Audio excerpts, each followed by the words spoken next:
responsibly take you to go look at the house, write your offer, and represent you in 24 hours, because sometimes the sellers may want to wait until the end of the weekend, so or before they make a decision, right? They may give us a cutoff date and we have to wait that long.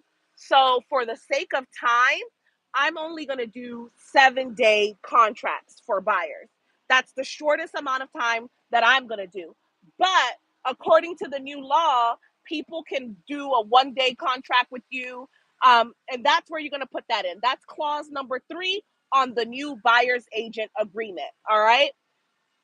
Then we're going to go through the terms of when it starts and when it expires. We just talked about that. That's actually clause number 4. Clause number 3 is where you're going to tell your agent the type of home that you're looking for. Okay. On page 2, we're looking at fair housing laws, and you're going to read through that. If I read through it, it's very long, but basically, this is telling you the laws that as your agent and as the brokerage representing you, even the buyer or seller's broker, they have to abide by fair housing laws. Okay. Buyer's responsibilities and notice regarding coming soon. Remember how I told you that sometimes there will be a property that the seller isn't going to make a decision on the offer the day that they receive them? They're going to wait for offers to come in and give you a cutoff date. There are also sellers that will put their house on the market coming soon. So you may want to go see that, but as an agent, I can't show you the house until it's actually active. Okay. So I'm telling you guys what I'm going to do. We're going to sign the contract and date it for the day that that house goes active. Therefore, I can represent you effectively for those 7 days. I can, if that coming soon house doesn't turn out to be the one you love, then okay, so what? We have time, right? Because the reason why I want to be able to do 7 days, 30 days contracts or buyer's agents agreement is because I know what it's going to take.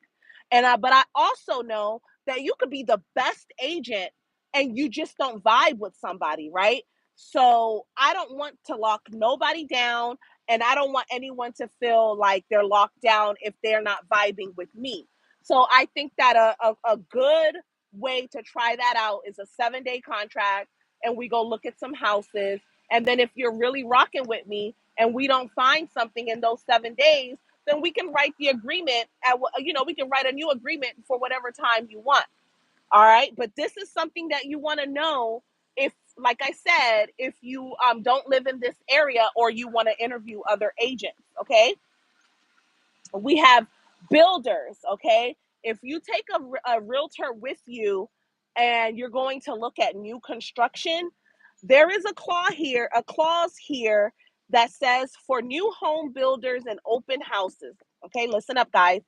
In order to avoid the possibility of confusion over the agency relationship and misunderstandings about responsibilities for compensation, buyer agrees not to make any first visits to any new home builders, models, nor contact any other agent representing sellers or new homes without being accompanied by their broker.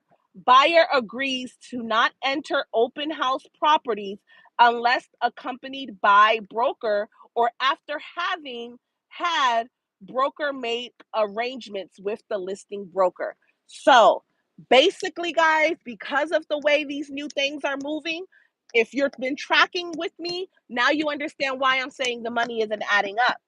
The whole purpose of this law was to benefit buyers, right? Benefit the consumers, buyers and sellers alike. Before, you could go to an open house and not have a realtor, and it's okay. You just want to go and check out the house. Well, according to this clause, you're going to have a buyer's agent agreement, because if you go look at that house and you don't have a buyer's agent agreement, but you want to make an offer, you won't be able to hire an agent after the fact. Okay. That is very important. you will not be able